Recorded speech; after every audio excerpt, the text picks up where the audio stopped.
Hello শিক্ষার্থীরা, নিশ্চয় তোমরা ভালো আছো। আজ আমি তোমাদের এইচএস ফার্স্ট ইয়ারের পলিটিক্যাল সায়েন্সের স্থানীয় সরকার যে অধ্যায়টা রয়েছে সে ব্যাপারে আলোচনা করব। সংবিধান আমাদেরকে পঞ্চায়েত ব্যবস্থার অধিকার দিয়েছে। সংবিধান অ্যামেন্ডমেন্টের মাধ্যমে, সংশোধনীর মাধ্যমে পঞ্চায়েত রাজ অ্যাক্ট গঠন করা হয়েছে। গান্ধীজির একটা স্বপ্ন ছিল যে ক্ষমতার বিকেন্দ্রীকরণ করে গ্রাম তথা সমাজের সর্বস্তরের উন্নয়ন করা, গ্রামের উন্নয়ন, গ্রাম ভারতের উন্নয়ন, এবং পঞ্চায়েত ব্যবস্থার মধ্য দিয়েই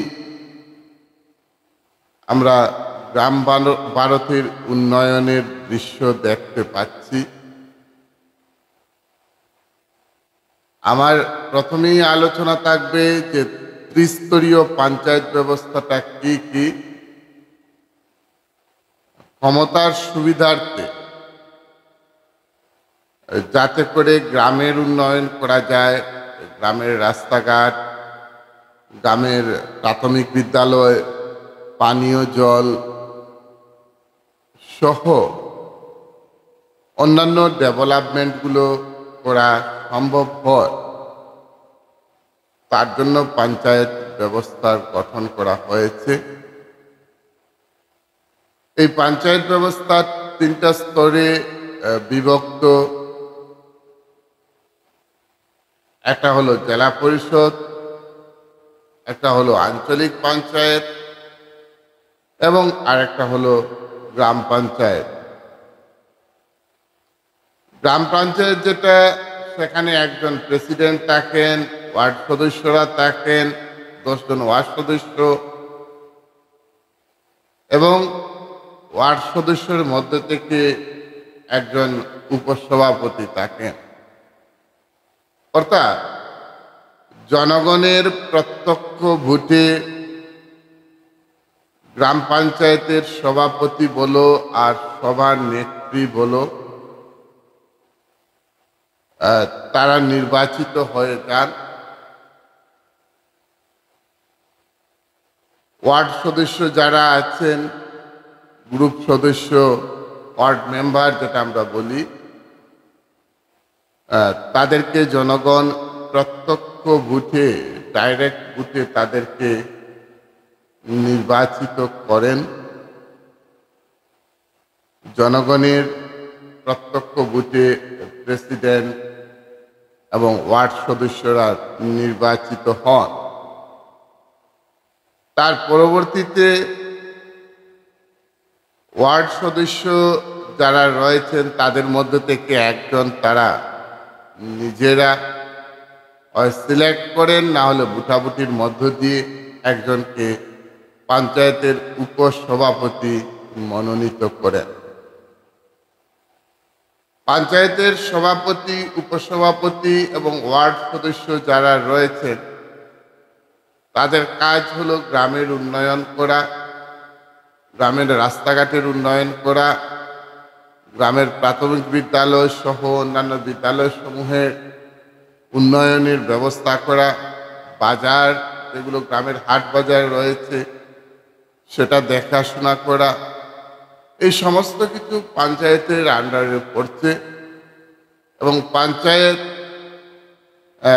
সেটা একেবারে নিখুঁতভাবে করার প্রয়োজন, কারণ গ্রামের উন্নয়ন যদি করতে চান তাহলে সেখানে সবচেয়ে গুরুত্বপূর্ণ ভূমিকা যেটা পালন করছে সেটা হলো পঞ্চায়েত, গ্রাম পঞ্চায়েত।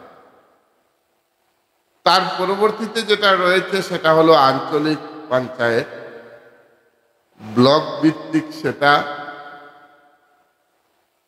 আঞ্চলিক পঞ্চায়েতের সদস্য যারা মেম্বার, যারা আমরা যাদেরকে এপি মেম্বার বলে থাকি, সেই আঞ্চলিক পঞ্চায়েতের সদস্যরা জনগণের প্রত্যক্ষ ভোটে তারা নির্বাচিত হন। আঞ্চলিক পঞ্চায়েতের সদস্যরা জনগণের ভোটে নির্বাচিত হওয়ার পর তারা তাদের মধ্যে থেকে একজন সভাপতি এবং একজন উপসভাপতি মনোনীত বা নির্বাচিত করেন। সেটা ব্লক ভিত্তিক থাকে, প্রত্যেকটা ব্লকে এক একটা আঞ্চলিকের ব্যবস্থা রয়েছে আঞ্চলিক পঞ্চায়েতে। সেখানে প্রত্যেকটা গ্রাম পঞ্চায়েত থেকে এক একজন মেম্বার জনগণ নির্বাচিত করে দেন জনগণের প্রত্যক্ষ ভোটে। তারপরে তারা আঞ্চলিক পঞ্চায়েতে ব্লকে গিয়ে তাদের মধ্য থেকে একজনকে তারা সভাপতি, অর্থাৎ আঞ্চলিক পঞ্চায়েতের যারা মেম্বার রয়েছেন তারা নিজেরা তাদের মধ্য থেকে একজনকে সভাপতি এবং একজনকে উপসভাপতি তারা নির্বাচিত বা মনোনীত করে থাকেন। আঞ্চলিক পঞ্চায়েতের সদস্যদের কাজ একই রকম। যে সদস্যরা তার পঞ্চায়েত থেকে তিনি নির্বাচিত হলেন, সেই সদস্য তার পঞ্চায়েত এলাকায়, তার নিজের এলাকায় উন্নয়ন করা। তাছাড়া রয়েছে সেই গ্রামীণ গৃহগুলো নির্মাণ, যাদের গড় নেই, সেই প্রধানমন্ত্রী আবাস যোজনা যেটা, সেটাও পঞ্চায়েতের আন্ডারেও পড়ছে। প্রধানমন্ত্রী আবাস যোজনা যাদের গড় নেই, যাদের পাকা ঘর নেই, সেগুলো নির্মাণ করে দেয়া। আঞ্চলিক পঞ্চায়েতের সদস্যদেরও একই কাজ। তারা রাস্তাঘাট নির্মাণ, পানীয় জলের ব্যবস্থা করা, বিশেষ করে পানীয় জলের ব্যবস্থার উপর গুরুত্ব দেওয়া হয়। টিউবওয়েল বা সেই তারা পাম্প এগুলো ফিটিং করে নির্মাণ করে জনগণের বিশুদ্ধ পানীয় জলের ব্যবস্থা করে দেয়া। দ্বিতীয়ত হলো যে যারা রাস্তাঘাট বা কালভার্ট যেগুলো রয়েছে সেই কালভার্টগুলো নির্মাণ করা, গ্রামে বৈদ্যুতিক বাতির ব্যবস্থা করে দেয়া, গোশালা নির্মাণ করা, এই সমস্ত কিছু পঞ্চায়েত ব্যবস্থা কিংবা আঞ্চলিক পঞ্চায়েতের যারা সদস্য রয়েছেন তাদের সেই কাজ সেটা রয়েছে। লাস্ট যেটা সবচেয়ে বড় যে পর্যায়টা রয়েছে সেটা হলো জেলা পরিষদ। প্রত্যেকটা জেলায় একটা জেলা পরিষদ অফিস রয়েছে। জেলা পরিষদের সদস্যরা জনগণের প্রত্যক্ষ ভোটে তারা নির্বাচিত হন। তারা তাদের যে সমষ্টি, তাদের এলাকা, একটা পঞ্চায়েতকে নিয়ে নয়, 4-5টা পঞ্চায়েতকে নিয়ে তাদের সমষ্টি বা তাদের এলাকা রয়েছে। তারা জেলা পরিষদের সদস্য যারা রয়েছেন তারা জনগণের প্রত্যক্ষ ভোটে তারা নির্বাচিত হন। জনগণ তাদেরকে প্রত্যক্ষ ভোটে নির্বাচিত করে। তারপরে তারা জনগণের ভোটে নির্বাচিত হওয়ার পর একটা জেলা পরিষদে 20 জন সদস্য যারা রয়েছেন নির্বাচিত হওয়ার পর তারা তাদের মধ্য থেকে একজনকে সভাপতি এবং একজনকে উপসভাপতি তারা মনোনীত বা নির্বাচিত করে থাকেন। জেলা পরিষদের কাজটাও ঠিক একই রকম। পঞ্চায়েতের প্রত্যেকটা স্তরের কাজ প্রায় সমান। স্কুল কলেজের ডেভেলপ,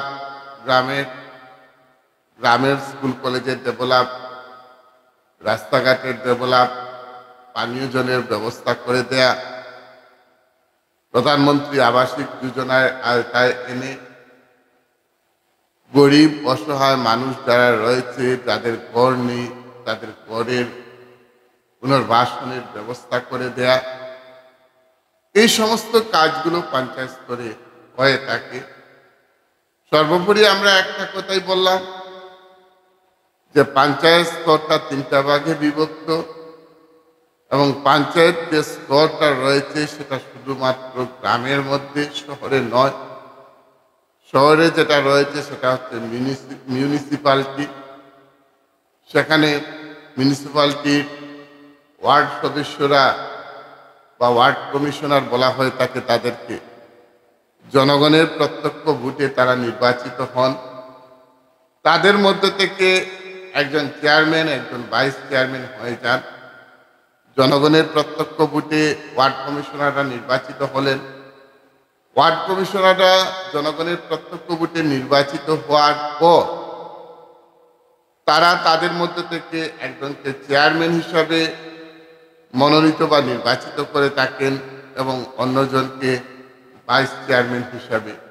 তাদের কাজ হলো, মিউনিসিপ্যালিটির কাজ হলো শহরে পানীয় জলের ব্যবস্থা করে দেয়া, শহরকে পরিষ্কার পরিচ্ছন্ন রাখা, শহরে বৈদ্যুতিক বাতির ব্যবস্থা করে দেয়া, শহরের রাস্তাঘাটের উন্নয়ন করা। এই সমস্ত বিশেষ করে পরিষ্কার পরিচ্ছন্নতার উপর জোর দেওয়া হয়। শহরের যে মার্কেট রয়েছে, বাজার রয়েছে, সেই বাজারকে দেখাশোনা বা নিয়ন্ত্রণ করা, বাজারটাকে নিয়ন্ত্রণ করা, দেখাশোনা করা, এই কাজগুলো হলো শহরের, বিশেষ করে মিউনিসিপ্যালিটি এরিয়া যেটা, সেটা হলো শহর ভিত্তিক, তাদের সেই কাজটা রয়েছে। পঞ্চায়েতের এরিয়াটা হলো তার গ্রাম ভিত্তিক এবং তার নিজস্ব যে এলাকা রয়েছে সেই এলাকায় তারা তাদের কাজ চালাচ্ছে। এখানে মহিলা রিজার্ভেশনের সংখ্যা আছে, 33% ছিল, তারপরে 50% করা হয়েছে। মহিলা রিজার্ভেশনের ব্যবস্থা রয়েছে এসসির জন্য। শিডিউল কাস্ট যারা রয়েছে তাদের জন্য রিজার্ভেশনের ব্যবস্থা রয়েছে। তো এইভাবে আমাদের পঞ্চায়েত ব্যবস্থা বা স্থানীয় যে সরকার রয়েছে সেই স্থানীয় সরকার চলছে। কারণ স্থানীয় সরকারের মাধ্যমে, স্থানীয় সরকারের মধ্য দিয়ে আমাদের যে স্থানীয় সমস্যাগুলো রয়েছে, বিশেষ করে আপনার গ্রামের সমস্যা, আপনার ওয়ার্ডের সমস্যা, আপনার বাড়ির সমস্যা, বন্যা আসলে সেটা দেখাশোনা করা, বন্যার জল কিভাবে নিয়ন্ত্রণ করা যায়, বন্যার জল কিভাবে আটকানো যায়, এই সমস্ত যে সমস্যাগুলো রয়েছে সব সমস্যাগুলোকে দায়িত্ব হলো এই স্থানীয় সরকারের। এবং স্থানীয় সরকার সেটা সম্পূর্ণভাবে জনগণের কাজে নিয়োজিত থাকে, জনগণের কাজে তারা নিয়োজিত হন। এবং একটা জিনিস, যেরকমভাবে এমএলএ কিংবা এমপিদের একটা মোটা অঙ্কের মাসিক বেতন ধার্য করে পার্লামেন্ট বা অ্যাসেম্বলি, বিধানসভা, স্থানীয় সরকারের যারা প্রতিনিধিরা রয়েছেন, ওয়ার্ড মেম্বার বলো, জেলা পরিষদের সদস্য বলো, আঞ্চলিক পঞ্চায়েতের সদস্য বলো, কিংবা গ্রাম পঞ্চায়েতের সভাপতি বা সভানেত্রী বলো, এরা এরকম কোনো মোটা অঙ্কের বেতন তারা পান না। একেবারে সামান্য একটা পারিতোষিক পান, সাম্মানিক পান, যেটা একেবারে সামান্য, যত সামান্য। তো আমি যদি এটা নিয়ে সমালোচনা করি তাহলে একটা কথাই বলবো যে যেমন করে বিধানসভায় বা পার্লামেন্টে এমপিদের বেতন নির্ধারণ করা হয় এবং একটা সম্মানজনক বেতন তাদেরকে দেওয়া হয়ে থাকে, বলতে গেলে বলতে হয় একটা মোটা অঙ্কের বেতন এবং পেনশনের ব্যবস্থাও রয়েছে, তাদেরকে দেওয়া হয়ে থাকে বেতন এবং পেনশন। ঠিক তদ্রুপভাবে পঞ্চায়েত ব্যবস্থায় যদি এরকম করা হতো তাহলে পঞ্চায়েতের দুর্নীতি যেটা রয়েছে সেই দুর্নীতিটা অনেকটা কমতো। কারণ দুর্নীতির মধ্য দিয়ে পঞ্চায়েতের কাজগুলো সঠিকভাবে হচ্ছে না, সঠিকভাবে যেটা যতটুকু হওয়ার প্রয়োজন ততটুকু সঠিকভাবে হচ্ছে না। তাই যারা নির্বাচিত সদস্য রয়েছে তাদেরকে যদি এরকম একটা বেতন নির্ধারণ করে মোটামুটিভাবে চলার মতো যদি তাদেরকে বেতন দেওয়ার ব্যবস্থা করা হয়, তাহলে অবশ্যই পঞ্চায়েত থেকে দুর্নীতির সেই সিস্টেমটা কমবে এবং পঞ্চায়েতের আরও উন্নয়ন হবে।